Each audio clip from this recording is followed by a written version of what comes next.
Hello and welcome to The Buck Stops Here. I'm Catherine Murray. Well, one of the aspects I love about being an anchor and a host for, can't believe it, but 10 years, is I do get to meet and interview so many great and interesting people. But I also really love being able to share their insights and perspectives with you, because I really think it's important to share knowledge and ideas so that we can really plan and prepare better for ourselves and our families. Part of that, of course, includes bringing you top and notable CEOs. You get to hear firsthand their views of what's going on in the economy, what concerns them, and where the opportunities are. And also, hopefully, this helps you in your investment decisions. Today, I'm pleased to bring you a top Canadian tech CEO, Dax Dasilva. He's the founder and CEO of Lightspeed. Dax, great to be able to see you and get caught up with you and bring you to our viewers. Thank you for being here. Thank you for having me on. Dax, as CEO of a very well-known, well-respected Canadian tech company with business all around the world, give us your sense in terms of how you're seeing COVID play out right now. Of course, we just had the announcement of a new variant, but now we're also hearing that Pfizer and BioNTech might be able to combat that variant to a degree. What are you seeing as it relates to the economy and the economic recovery? Well, certainly the global economy has been just trying to adapt to all the different news cycles, the different waves of the virus. Lightspeed's business touches the consumer market in terms of our customers are retailers and restaurateurs, and so we've had a little bit of a window into the adaptation that's really been necessary. And I think that you've seen a trend in the economy of businesses having to go more digital or change their model in order to be able to adapt to this sort of moment. We're seeing different countries, go into lockdown, come out of lockdown, and we're seeing the benefits of the reopenings and also the rapid digitalization of a lot of elements of the economy. And so, quite a bit there to unpack. Right now, in terms of the reopenings, and then also, of course, some of the restrictions that are now in place, what do you think is the actual trend when you take all of that together, net? Yeah, there's going to be things that stay with us, after after the pandemic has subsided. There's, in our business, we see things like contactless payments and delivery and curbside pickup. A lot of these elements will stay with us, and I think there's different modes of service and so on that have changed in the consumer market. So I think that there's going to be lasting effects, and then of course there's remote work and the hybridization of the workforce, and that I think is going to have long impacts as well. In terms of some of the reopening plays that you're seeing, I believe that you're seeing some restaurants reopen. That, of course, would help your business. Where specifically are you seeing that take hold? Yeah, so it's happened at different times for different areas and countries. I think North America saw their reopening first, then more recently Europe, and APAC, where we have a lot of customers in Australia, New Zealand. They're still coming out of some of their lockdowns. Those happened a bit later, but we see the same sort of pattern. We see a pent-up demand. We see businesses adapting, using a lot of our tools to go omni-channel, to sort of focus more on the digital or the delivery oriented transactions. And then when things reopen, we see a lot of transaction volume. Because businesses can typically do much more business when their physical spaces are open. So we see that as a pattern across different markets as we see these countries reopen. And depending on the industry, you will hear from some companies that they're actually back to pre-pandemic levels. Of course, I think that's more in the United States, but what's your sense of that comment? We have seen that, and there's been certain verticals that have done very well during the pandemic, and we've seen them sort of go back to more normal levels. Like, for example, outdoor sports, home and garden, bike, golf. These were very popular retail verticals during the pandemic, and I think that it was challenging to get a bike during the last 18 months, and so some of those verticals might go back to less of the heightened levels that we've seen. But you'll see the resurgence of some of the other verticals, like for example, clothing and apparel, where a lot of that went online. You'll see more of that go back into the physical space.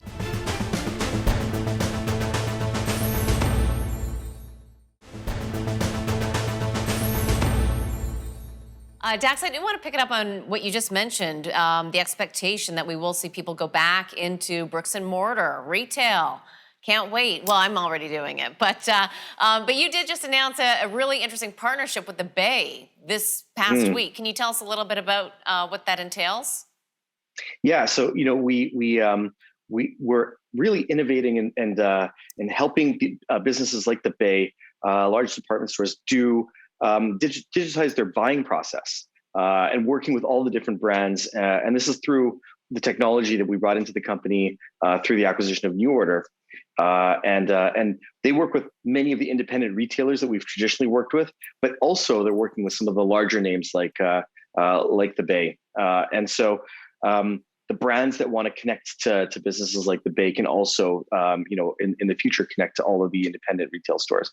But yeah, I think the Bay is an exciting new customer of this technology, and it's going to change the way that they buy and they plan their assortments for the seasons. And what's the pipeline looking like, specifically with potential retail customers and clients for you? And I ask that in the sense that, my goodness, we are so far into COVID. So many people already had to change and get up digitally. But we also hear that, not everybody was able to for a number of reasons. Certainly uncertainty would be one of them. But what are you seeing in terms of the pipeline for your business? And almost, I don't like using baseball analogies, but what inning are we in? Yeah, in our last quarter, we showed that we were adding a lot of new retail businesses that were opening, and so we see that in conjunction with the different reopenings happening in different countries. Obviously, countries that are still locked down are not seeing that quite yet. So, for example, Australia, New Zealand, but in Europe and in North America, we are seeing new retail businesses being created, as we are seeing new hospitality businesses. So the inning that we're in, I would say, correlates to where we are in regards to the reopenings in different areas. And when we think about retailers and shift in consumer behavior, one of the things that might be putting consumers may be in jeopardy in terms of their spending this holiday season, of course, is inflation and also the supply chains. How has that affected your business? Yeah, so I think we'll see it when we're reporting this quarter. We'll be able to share more about how the supply chain challenges that we've all heard about in the news cycle, how they affected. How have they affected retail? But I wouldn't say it's going to be the same across all retail verticals. We serve, a dozen different retail verticals, different hard goods, different luxury goods, different everything from sports to apparel to bike and golf, and so I think it's going to be variable depending on where supply comes from, and I think the level of product. So that's TBD. I think in terms of Lightspeed itself being able to source its own hardware for our own clients, we've been able to secure that kind of equipment. So I think businesses have been resourceful and have been trying to get in what they can for the holiday season. And Dax, you're such a successful Canadian entrepreneur. Your company is listed in New York and in Canada. LPSD is the ticker there. What's it been like for you, though? In terms of being an entrepreneur, founding this, very successful company, and then managing through COVID. Just give us a bit of a sense in terms of, I'm assuming you're working 24/7. It has been actually a very busy period for the company. We've used this time to double down on a lot of elements of our strategy. We did 9 different acquisitions, in the last few years. So we took the time to really integrate them and come out with some amazing products that combine all the best expertise from different teams, as well as all the best technologies. So it's been a productive time. I think that we have to, as leaders in the company, we have to spend a lot more time communicating with staff, since our close to 3,000 people are distributed all over the world. But I think that for Lightspeed, our solution went from being a nice to have in terms of like businesses wanting to get online over time to an absolute necessity. Businesses had to be able to do delivery and do online transactions overnight. And so we really pivoted the company to be able to serve customers that we already had that needed to make that transition, and also new customers that were coming to the company. And that meant a lot of growth for Lightspeed, but it also meant that we had we've had a very busy period, which has been good for customers ultimately. Yeah, I'm sure. We're going to take a quick break, but when we pick it up on the other side, I want to ask you about the growth strategy. You've seen some great organic growth, but also, of course, growth through acquisition. We'll take a quick break.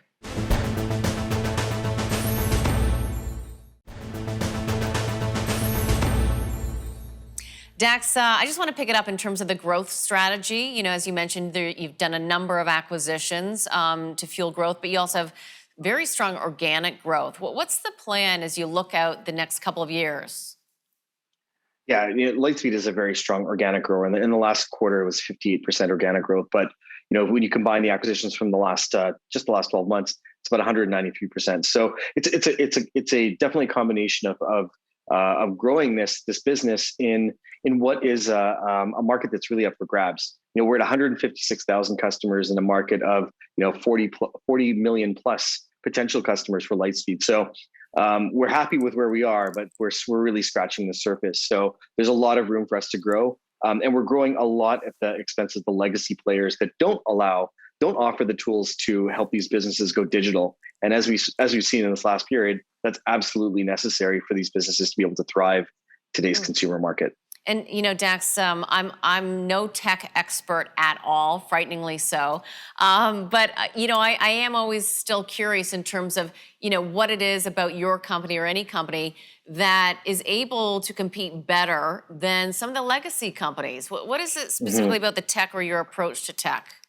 Yeah, it's a great question. So what the legacy players can't do is they're not in the cloud. It starts there, and because the Lightspeed tools for retailers and the hospitality businesses are all in the cloud, that means that they can connect the systems that run the physical businesses with all of the digital channels, like the e-commerce or the delivery or the order ahead or loyalty tools, accounting tools. So all of those things can interconnect, and they can interconnect over multiple locations using the cloud. And that's just the sort of flexibility that you need as you want to innovate your business model as a small and medium sized business, and that just allows you to deliver better experiences for customers and consumers, and these are the kinds of experiences that consumers now expect. Yeah, we do expect everything faster, easier, smoother, etc. And on every channel. On every channel, and no clunkiness.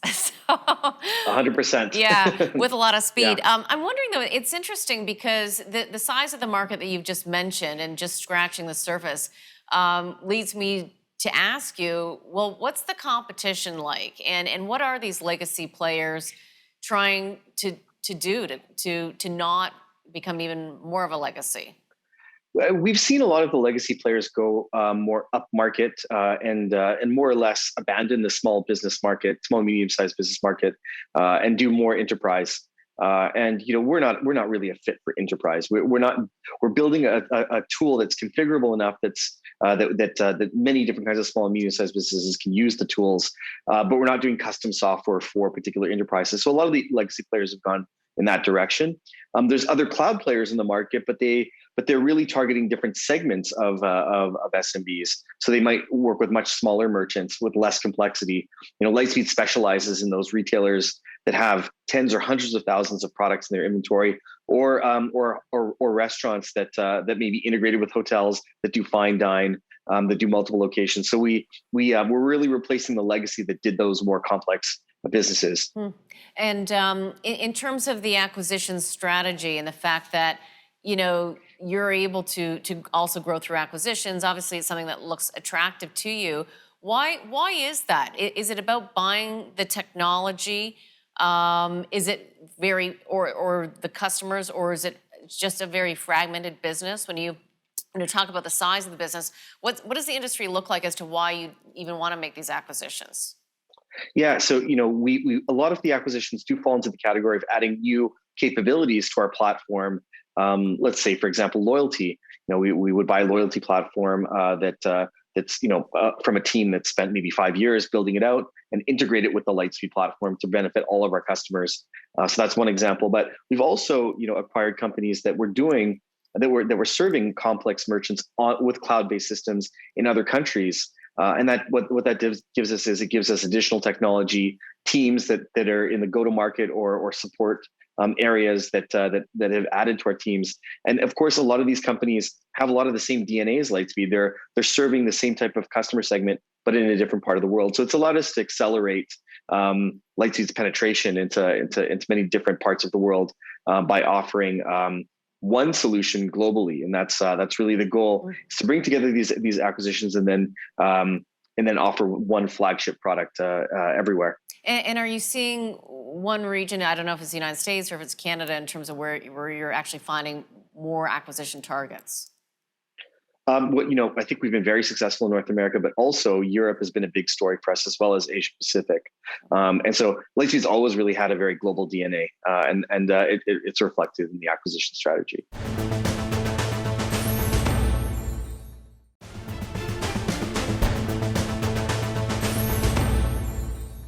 Dax, with all of your success, it's interesting to note your philanthropic desires as well. Talk to us a little bit about this $40 million commitment and the Age of Union. What are the projects and passions that you have? Yes, Age of Union Alliance is it's an action-oriented environmental alliance that's looking and funding conservation projects around the world. We're starting with 5. As you mentioned, there's a $40 million commitment from me put into the alliance to fund our first 5 projects, which are in Canada, focusing on the St. Lawrence River, but also in Peru, the Peruvian Amazon, as well as projects in the Congo, Indonesia, and Haiti. And we're also looking, there's a number of additional projects that we'll be announcing, over the coming years. But I think that the idea behind this whole alliance is we've got 10 years, I think, to really sort of change the trajectory on the environment. And so we're focusing on doing on-the-ground conservation work in places that I think when people see what can be done, it's going to really inspire people and change their perception of what we can do for the planet. What's an example of that? Yeah. So, in my home province of Quebec, we're doing a 5-year project with the Nature Conservancy of Canada to restore the shorelines and riverbanks and habitats of the St. Lawrence River. And there's a part of the St. Lawrence after the water flows, past Montreal and goes into a sort of a more marshier area, floodplain. That's where the water really gets filtered before it reaches the whales that you find at Tadoussac. So I think it's a great example of nature that's very close to us. Over the years, we've improved the water quality in that river, but now we can restore the natural habitat for the benefit of the wildlife, and also it's our drinking water. Yeah. I don't think people in Montreal are aware that our fresh water comes from the deepest, purest parts of the St. Lawrence. Yeah, I know. When I see plastic bottles in our lakes, I can't even imagine, and how much really does need to be cleaned up. It's pretty astonishing. Yeah, I think that there's a sense that individuals can't do much, and I think that we were really trying to change that perception. We're trying to do little films, 30-minute films of each project that show the individual conservationists and everyday people doing things on the ground, and I think that is actually going to motivate people to be more active and to not give up, because I think that's the last thing that needs to happen in this decade, where I think we have an opportunity to turn things around. Yeah, is that where the Age of Union name comes into play? It comes from a book that I published in 2019. I think that we have to be much more united with nature, work to be in harmony with it, the great thing that we're learning is that when we work with nature, it's very resilient and it will come back. And I think that's super satisfying to see things regrowing or protecting things that aren't destroyed already, like the Amazon, which we definitely can save. What's one way that somebody can get involved, like right now? I think everybody needs, people love to help and people love to do something that's good and on the ground and using your hands. Where can people go to find this out? Well, we're definitely sharing a lot of. It's a very good question. People are always asking us that. Now we're going to have more things to be involved with the Age of Union. We're gonna, if you look on the website ageofunion.com, you'll find them. But I think there's a lot of projects locally. Whether if you're in an area that's close to a river or a beach, there's cleanups. There's spreading awareness on your social channels. There's getting involved with the projects we're posting about or other people are posting about. I think that's something that we are hoping is going to be contagious in terms of us of more of action begetting more action. Understood. I think it's important. Yeah, absolutely. Dax, we only have about a minute left, so just real brief here because of your success. Founding a company, taking it public, on and on, as we discussed. What are a couple of words of wisdom for young people, entrepreneurs at heart, people who are working for corporations? What's a motivating comment from you? I think it's for me, one of the things I've reflected on over time is I would say fuel all your passions. Just because something isn't your day job, I've learned that as I've done other side projects, that they've actually made me better at the thing that I do, as work. And they're all part of your authentic self. And so, plant those seeds, water them, and make sure that they all different parts of your authentic self really shine over time. They're all worth developing. Okay, great. Dax, we got to leave it there. Great to see you. Thank you. Thank you.